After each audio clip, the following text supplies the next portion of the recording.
तो आपका connecting motion का जो प्रॉब्लम था वो तो कंप्लीट हो गया था। अब हम लोग उसके आगे का केस जो है वो पुली के केस पे आते हैं। सबसे पहले आज हम लोग सिंपल पुली के बारे में पढ़ेंगे। सिंपल पुली। सिंपल पुली। सिंपल पुली आप देखेंगे कहीं इस तरह से होती है। इसके दोनों तरफ रस्सी लगी हुई होती है।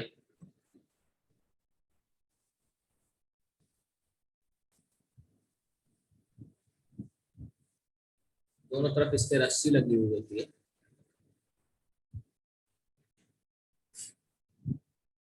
ठीक है। और एक तरफ एक मास होता है। लेट्स से the mass is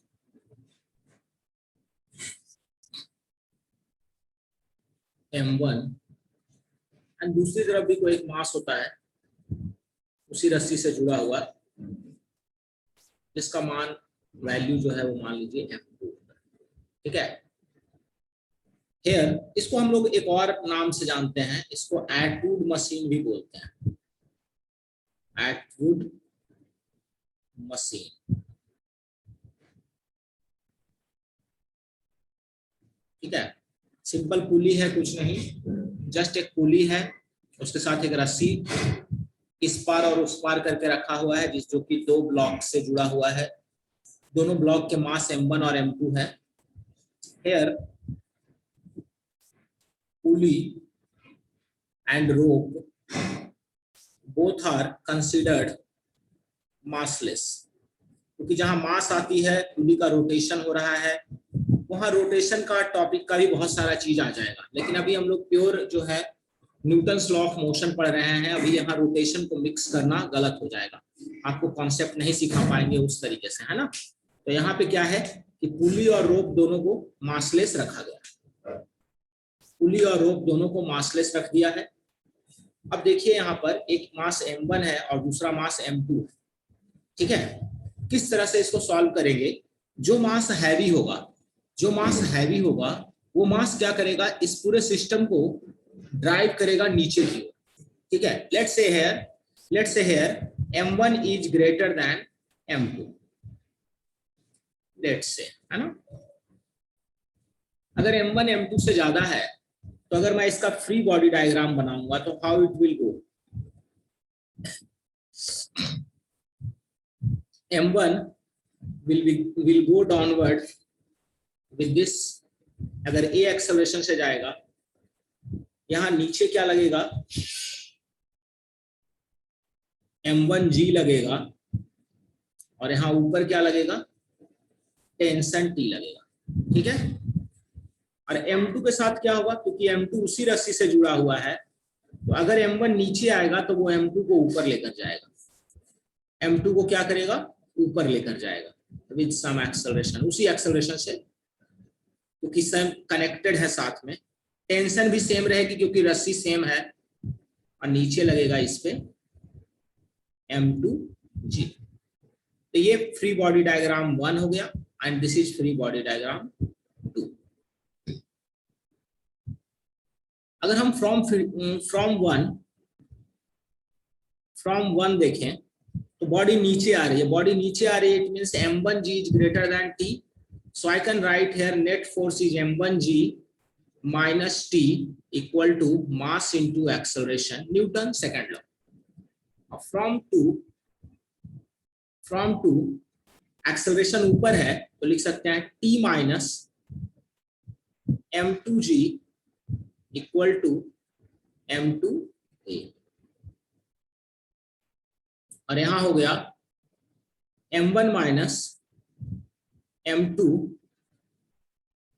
into g equal to m1 plus m2 into a, और एक्सेलरेशन की जो वैल्यू आ गई वो m1 minus m2 divide by m1 plus m2 into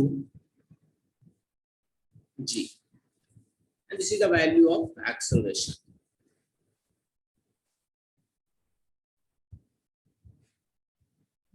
यहाँ ये एक्सेलरेशन की वैल्यू हो गई।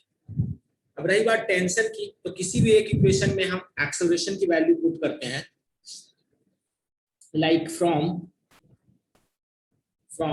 Equation 2 T2 minus m2g equal to m2a, और m2a को क्या लिख सकते हैं, m2 into m1 minus m2 divide by m1 plus m2 into g। और ये हो गया आपको, टेंशन तो T है, T2 नहीं है।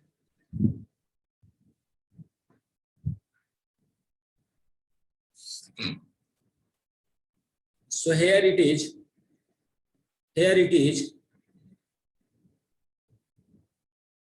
m1 minus m2 into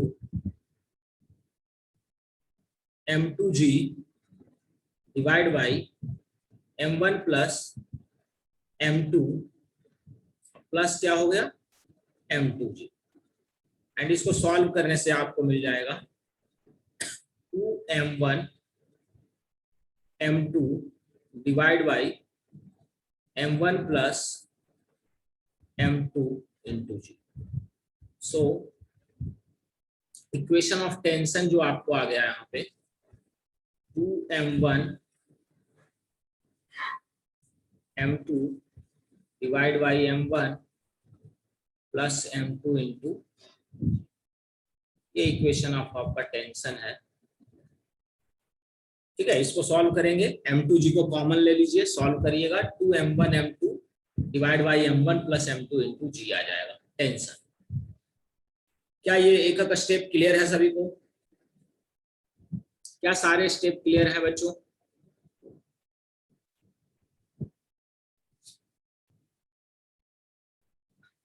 check कर लीजिए, जिसको जहां दिक्कत हो पूछ लीजिएगा।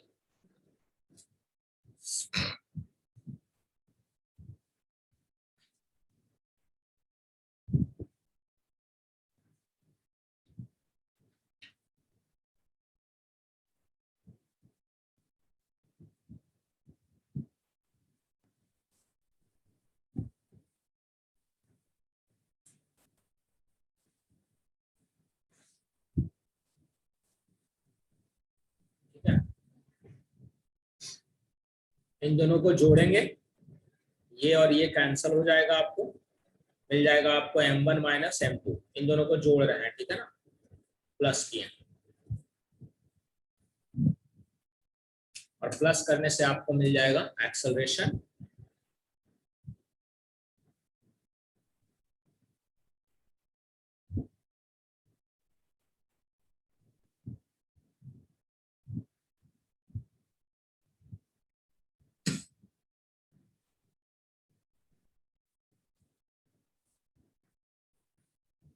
क्या सभी को क्लियर है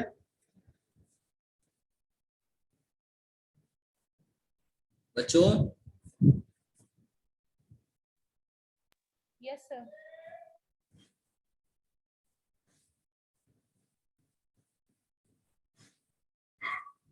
आप लोग की आवाज नहीं आ रही है बच्चों।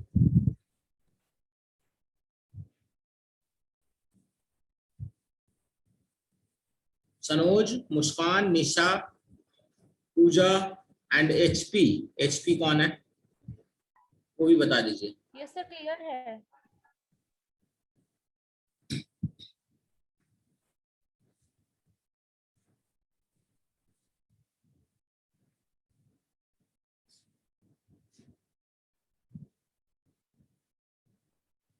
सबको समझ में आ गया ना?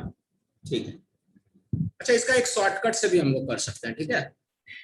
शॉर्टकट से ऐसे करना है कि मान लीजिए ये m1 मास जो है, ऐसे निकाला इसको, m1g मान लो इधर लग रहा है,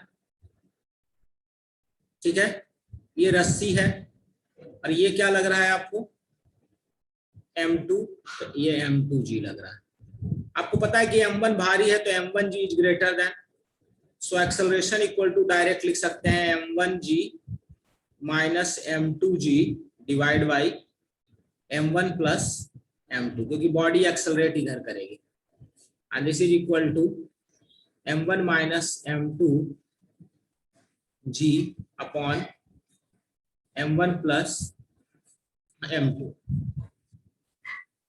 यहाँ टेंशन है, बताइए टेंशन क्या हो जाएगा, कोई भी एक एफबीडी बना लीजिए, बॉडी उधर जा रही है, लिख सकते हैं M1G minus T equal to M1A, T equal to M1G minus M1 into M1 minus M2 divide by M1 plus M2 into G, और यहाँ से टेंशन मिल गई आपको 2M1 M2 divide by M1 plus M2G, ठीक है, ये आपको tension मिल गई।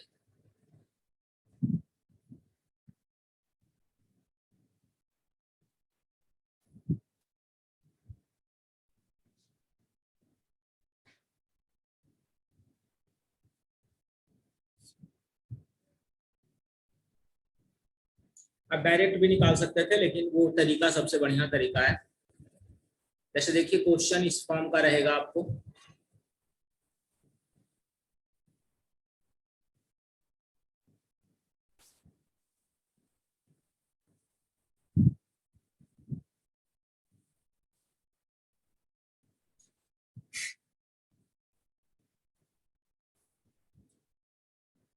Find acceleration and tension in rope. Find acceleration and tension in rope. What will be acceleration of system and what will be the tension? आप direct formula use कर सकते हैं, लेकिन सब्ट्रैक्शन जो है वो हैवी मास माइनस लोअर मास करिएगा, heavy मास minus light मास करिएगा, है ना। सब्ट्रैक्शन जो है वो आप हमेशा हैवी मास माइनस लाइटर मास करिएगा।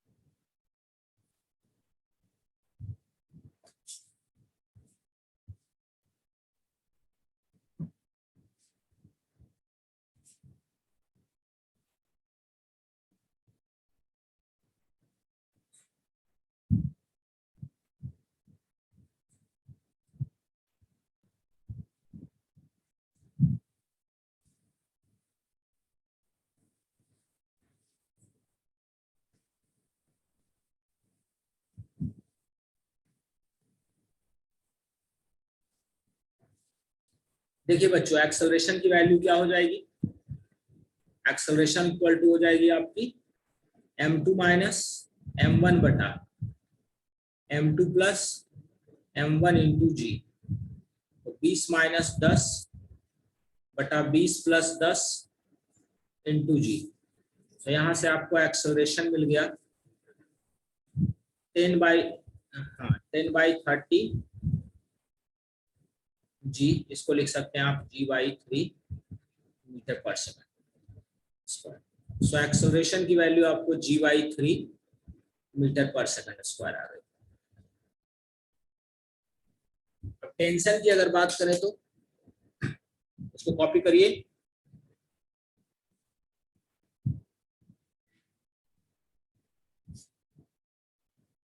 कॉपी करिए बच्चों।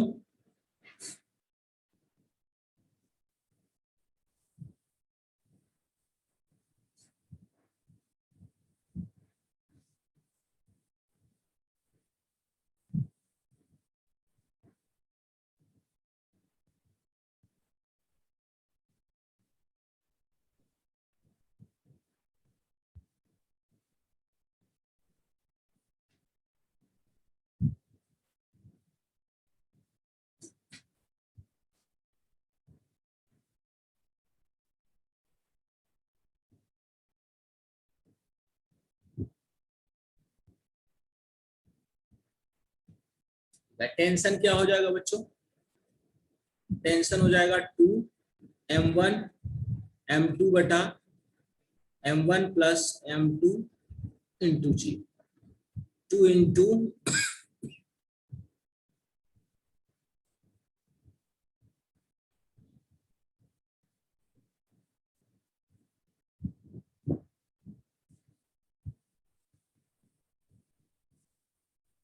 40g/3 न्यूटन, ये टेंशन है। Okay, 40g/3 Newton is the tension.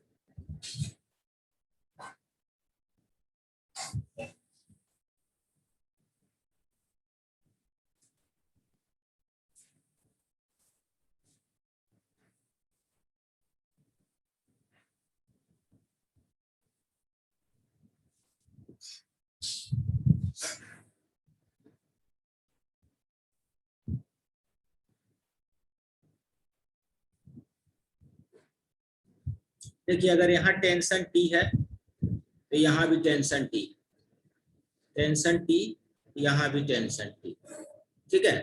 तो पूछा जाएगा कि यहाँ टेंशन क्या लग रहा है? Tension on rope connecting pulley to ceiling. और ये कितना हो जाएगा? ये देखिए सीलिंग, ये पुली है, pulley is not in the motion, pulley rest पर है, तो ये टी डैश हो गया। और नीचे टेंशन कितना लग रहा है? टी।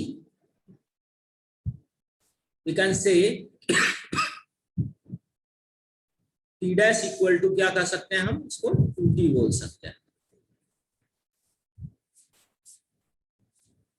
टी डैश की वैल्यू क्या हो गई? 2t हो जाएगी।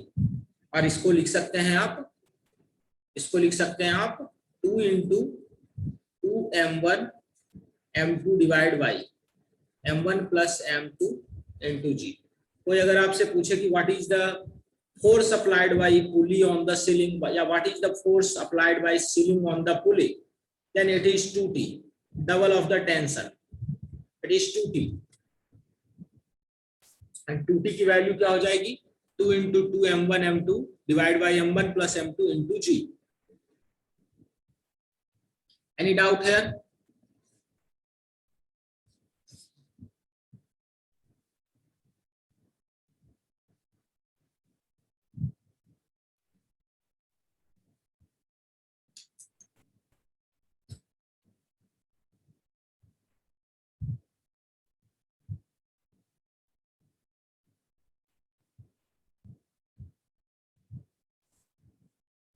Any doubt? Sanoj, Muskan, Pooja?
Find tension force by pulley on ceiling. Ceiling के ऊपर पुली द्वारा कितना टेंशन फोर्स लग रहा है?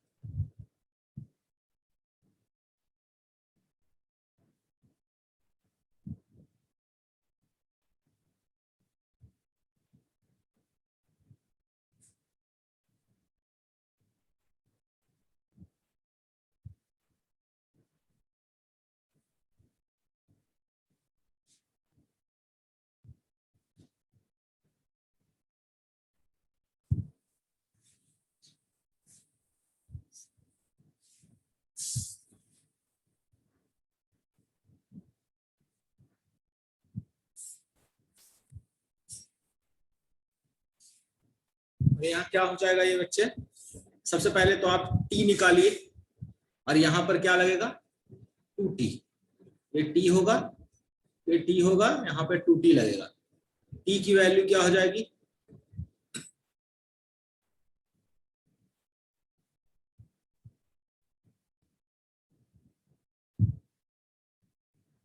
अगर g की वैल्यू दिया हुआ है मान लो 10 metre per second square, then you can use this also.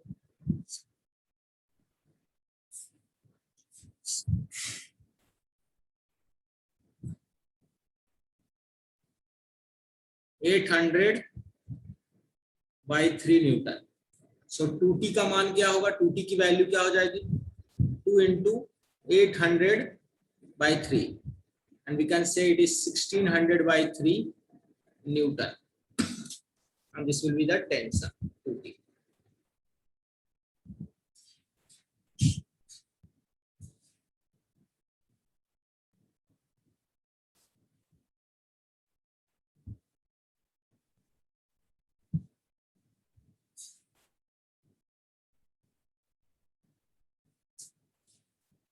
अगर क्वेश्चन इस तरीके का हो बच्चे,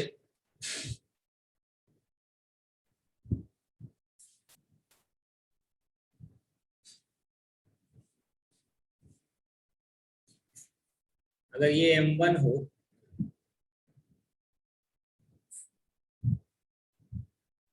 यहाँ m2 हो और यहाँ m3,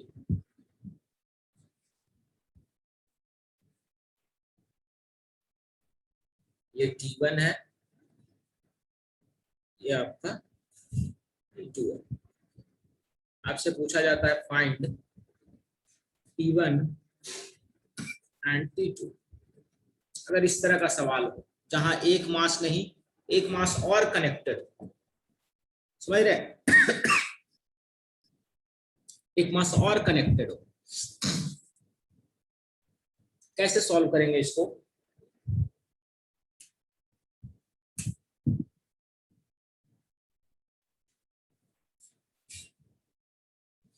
इस तरीके से इसको हम कनेक्टेड क्वेश्चन सॉल्व करेंगे। देखिए सबसे पहले T2 को सॉल्व करने के लिए तो हम ये करेंगे, T2 को सॉल्व करने के लिए हम क्या करेंगे, देखिए इधर तो आप अपना m1 रख दीजिए और इधर जो है, ये इधर जो है m2 + m3 कर दीजिए। एक्सेलरेशन की वैल्यू आपको आ जाएगी, मान लीजिए अगर m2 + m3 बड़ा है तो -m1 divide by m1 + m2 + m3। Acceleration तो आपको यहां से डायरेक्ट मिल जाएगा, एक्सेलरेशन तो आपको यहां से डायरेक्ट मिल जाएगा। अब टेंशन यहां पर क्या हो जाएगा बेटा, T2 है ना, T2 निकाल रहा है, T1 पे बाद में बात करेंगे। T2 क्या हो जाएगा 2 into m1 into m2 + m3, m2 + m3 को एक मास काउंट कर रहे हैं और divide by m1 + m2 + m3, ये T2 मिल गया हमको। क्या यहां तक कोई डाउट है, एक्सेलरेशन और T2 निकालने में हमने m2 और m3 को कंबाइन कर दिया है और इससे T2 मिल गया।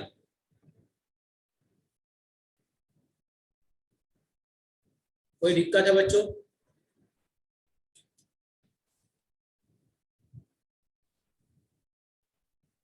No sir.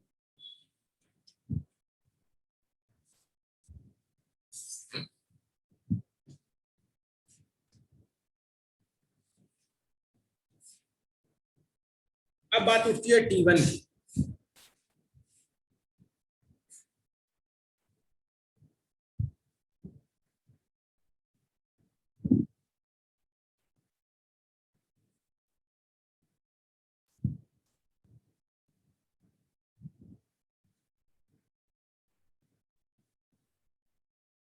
और अगर ये नीचे आ रही है तो T1 कैसे निकालेंगे, m3g - T1 = m3a, m3 का सॉल्व कर सकते हैं और यहां से आप T1 निकाल सकते हैं। एक ही वैल्यू आपके पास अवेलेबल है, आप यहां से T1 निकाल सकते हैं। फाइंड T1, इस इक्वेशन को सॉल्व करिए and you will get T1। Acceleration आपको यहां से मिल गया, m3g आप जानते हैं, T1 आपको सॉल्व हो जाए। क्या सबको क्लियर है?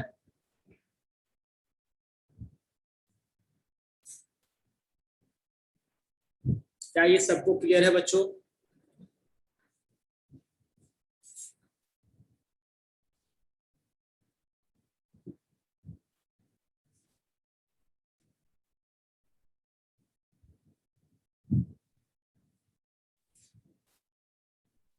सिर्फ पूजा आंसर कर रही है, आप लोग बताइए। मुस्कान, सनोज,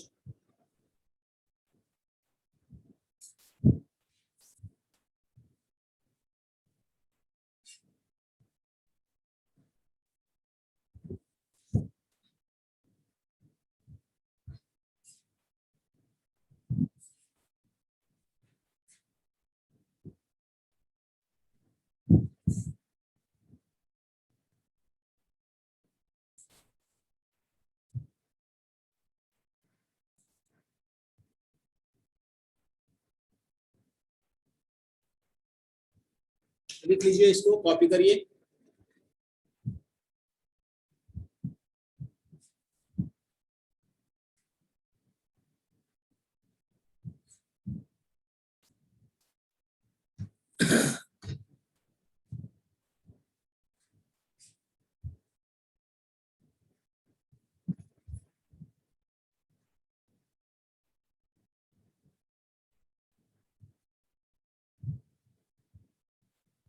देखिए मैं क्वेश्चन दे रहा हूं इसके ऊपर।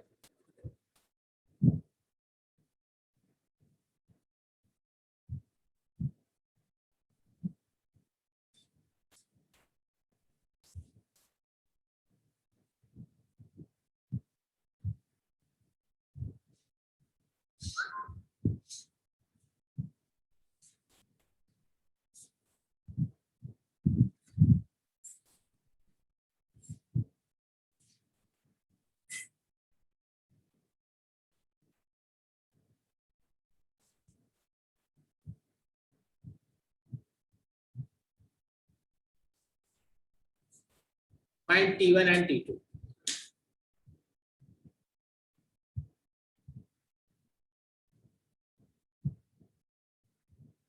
Find T1 and T2।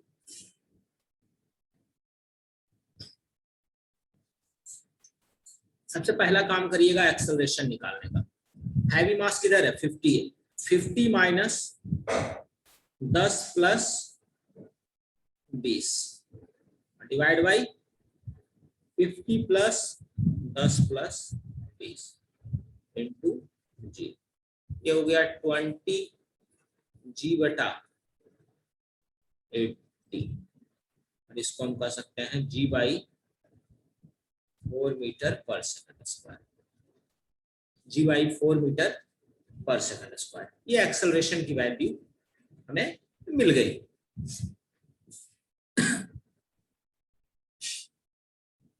अब बात उठती है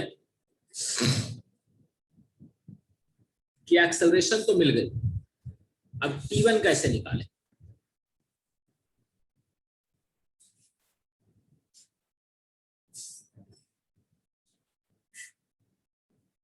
ऊपर T1 है और नीचे 20g है।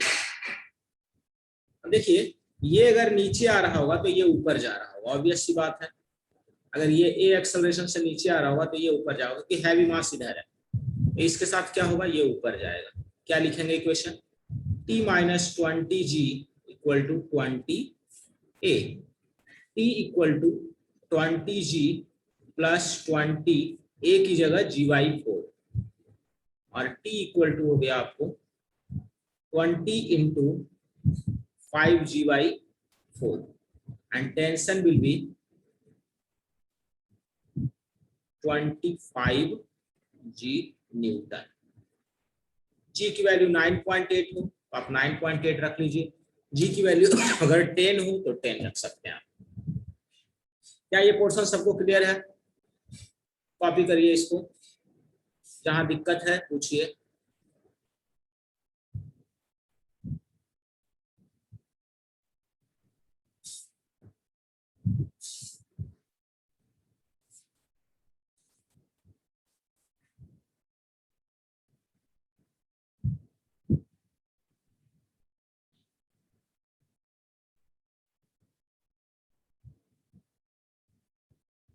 Okay Puja, rest people, Sanoj, Muskan,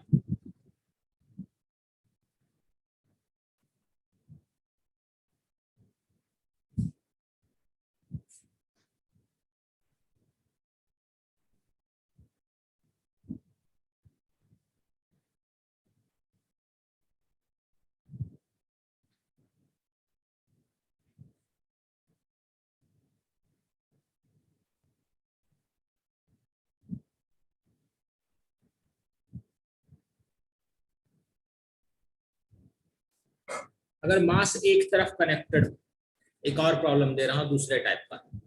these are all profile, theory और प्रॉब्लम साथ साथ चलते हैं यहाँ। ऐसा कोई थ्योरी नहीं होती है, सारे प्रॉब्लम ही होते हैं मैकेनिक्स में, ठीक है ना। ये मान लीजिए एफ फोर्स लगा रहे हैं और यहाँ पर एक एम मास है। अब आपसे पूछा जाए कि what will be acceleration, find acceleration and tension.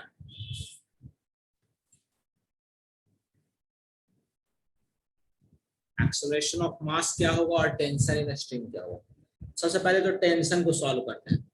Tension वही होगा equal to the force applied. अगर कोई एक्सटर्नल फोर्स आप रस्सी पे डायरेक्ट लगा रहे हैं, then the force applied is F. रही बात एम बॉडी की, एम बॉडी के ऊपर टेंशन इधर लग रहा है which is equal to F.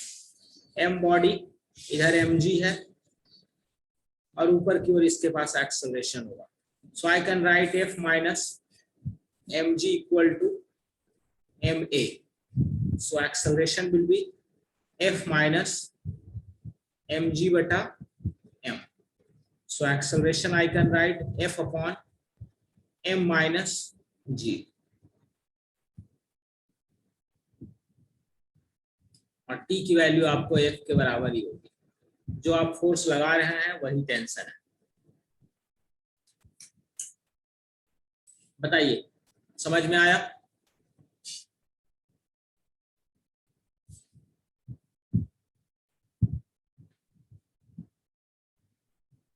समझ में आया बच्चों?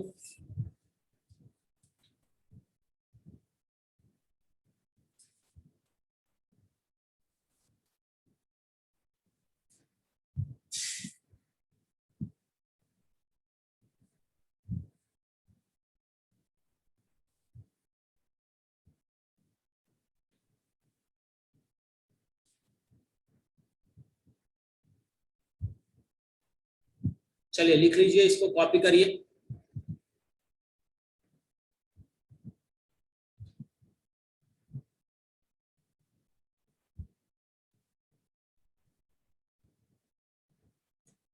अगर इस तरह से हो तो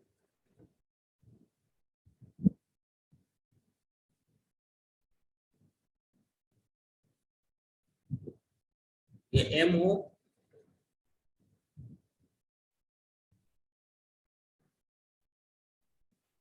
इधर एफ फोर्स लग रहा हो तो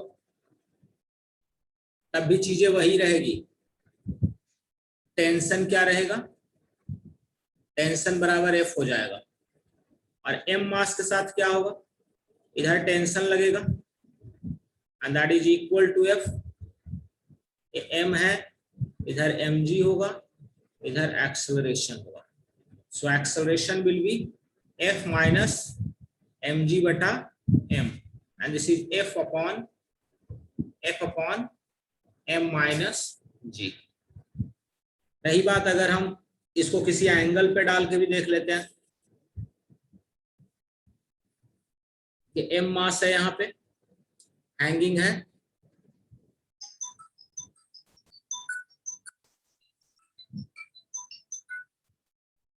M mass is hanging here, and if the rope is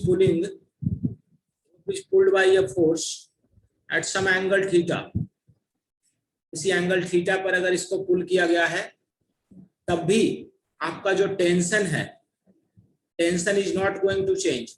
ऐसा नहीं कि टेंशन को एफ कॉस थीटा लिख देना, गलत हो जाएगा। टेंशन वही जो force applied,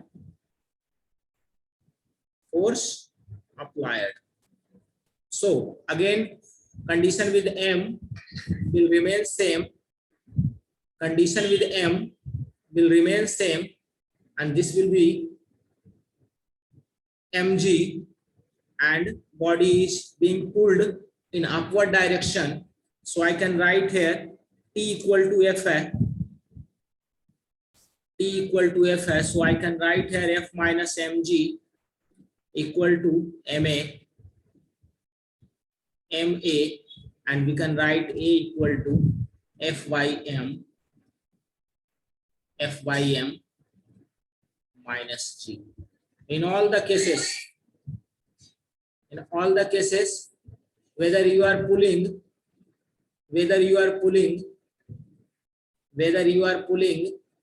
the force, pulling the rope perpendicular direction, theta angle, or vertically downward, in all the cases the acceleration, value of acceleration and the value of tension is same.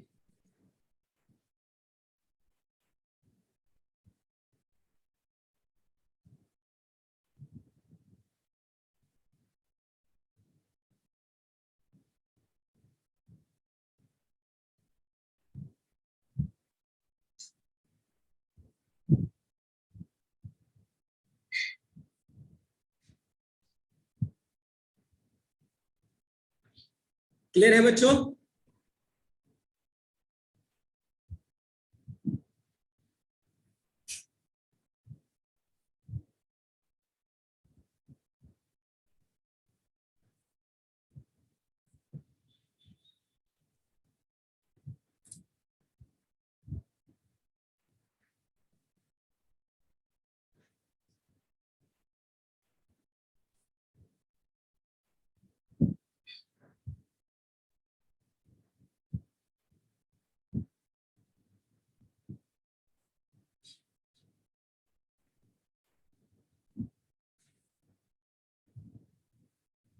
Okay, video pause हो गया है। Okay okay okay okay okay, मैं ठीक करता हूँ।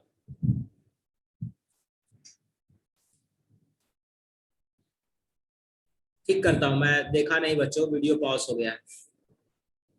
Just a minute. बाकी समझ में आ गया ना?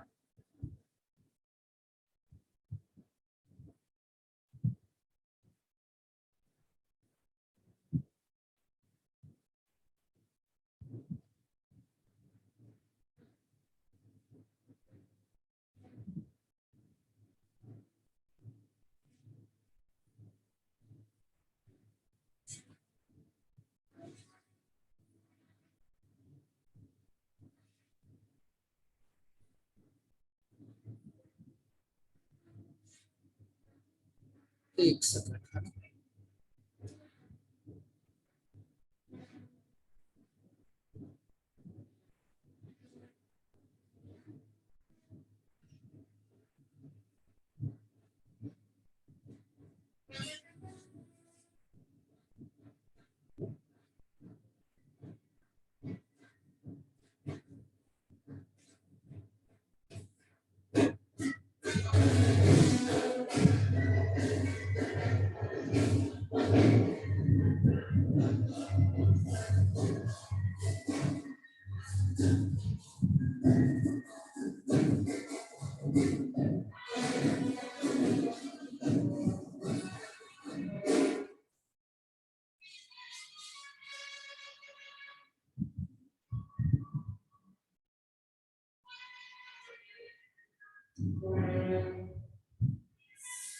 ठीक है, ये पोर्शन सबको क्लियर है ना? Now coming to, if a platform is given,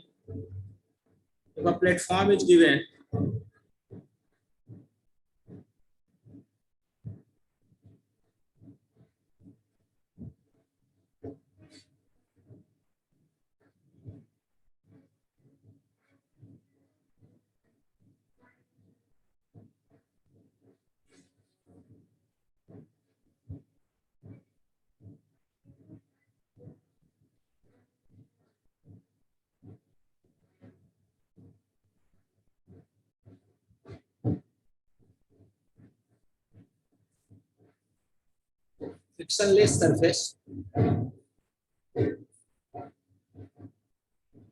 ठीक है। इस तरह के प्रॉब्लम को कैसे सॉल्व करेंगे?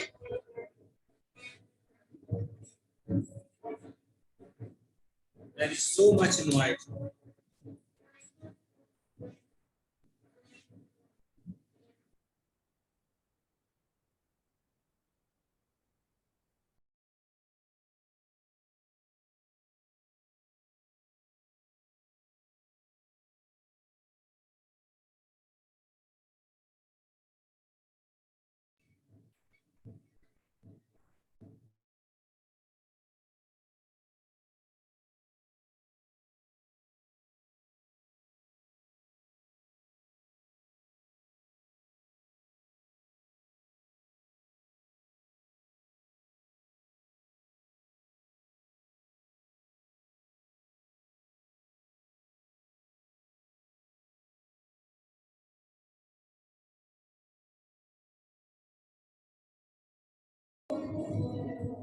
देखिए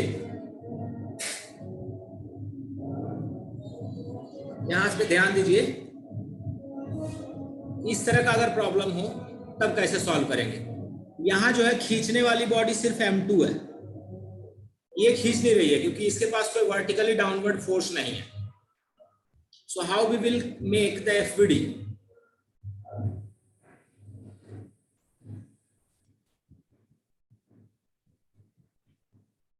M2 के पास डाउनवर्ड फोर्स M2G लग रहा है, ऊपर टेंशन लग रहा है और नीचे एक्सेलरेशन हो गया।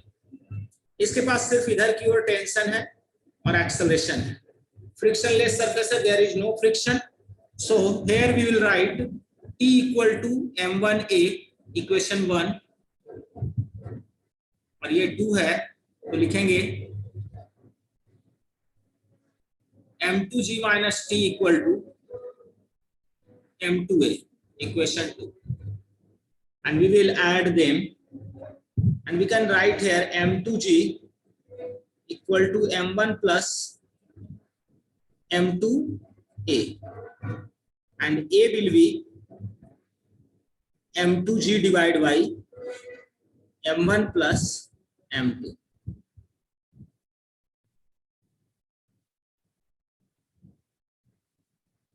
ये आपको एक्सेलरेशन हो गया। Similarly we can find tension, T equal to क्या है M1A, तो लिख सकते हैं M1 इंटू A की जगह क्या लिख सकते हैं M2G divide by M1 plus M2, so tension will be equal to M1 M2 divide by M1 plus M2 into G into G।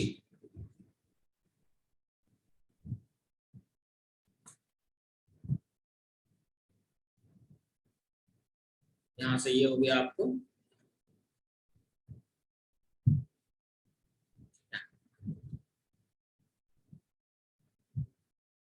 ये टेंशन हो गया। अगर आपको कोई प्रॉब्लम इस तरीके से दिया जाए तो इसका इस तरीके से आप प्रॉब्लम सॉल्व करेंगे। जैसे देखिए, अगर मान लीजिए आपके पास यहाँ पर है मान लीजिए 20 kg और यहाँ पर है आपको 10 kg, अब क्या होगा बताइए? एक्सेलरेशन की वैल्यू 10G/, जो नीचे डाउनवर्ड है सिर्फ इसी का 10 plus 20, and this will be G/3 meter per second square. And what about the tension? 10 into 20 M1 M2 divided by 10 plus 20 into G, and this will be 200 by 20 G/3 Newton. यहाँ solve हो,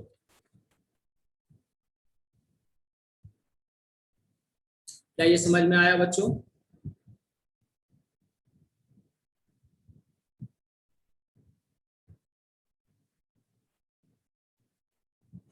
ये समझ में आ गया बच्चों?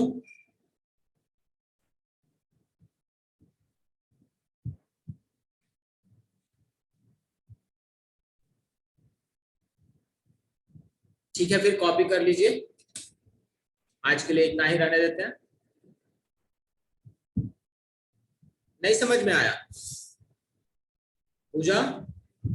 Okay, देखिए यहाँ पर क्या है, M2 जो है, M2 body is pulling M1 downward. M1 का जो है मोशन के डायरेक्शन में, मोशन का डायरेक्शन क्या है, ये है मोशन का direction, this is the direction of motion. In the direction of motion there is no force applied by M1, so M1 का कोई फोर्स नहीं है मोशन के डायरेक्शन में, सिर्फ टेंशन है। बट M2 का है, टेंशन भी है, M2G है और A है। सो हमने FVD बनाया M1 इक्वल टू T और A, और M2 पे M2G डाउनवर्ड है, T ऊपर है और A नीचे है।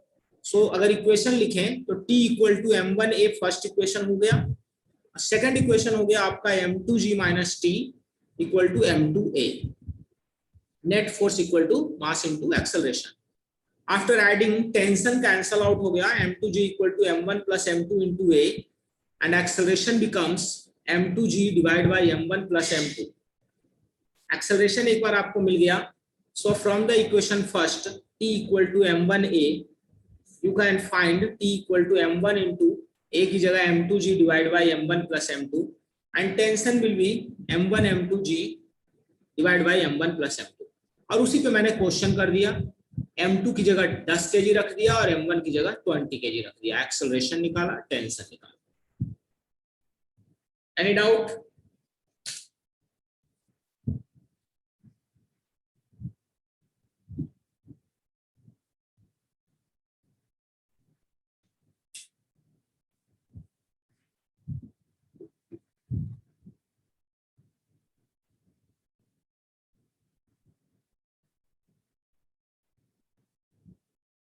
चलिए ठीक है, आज के लिए इतना ही।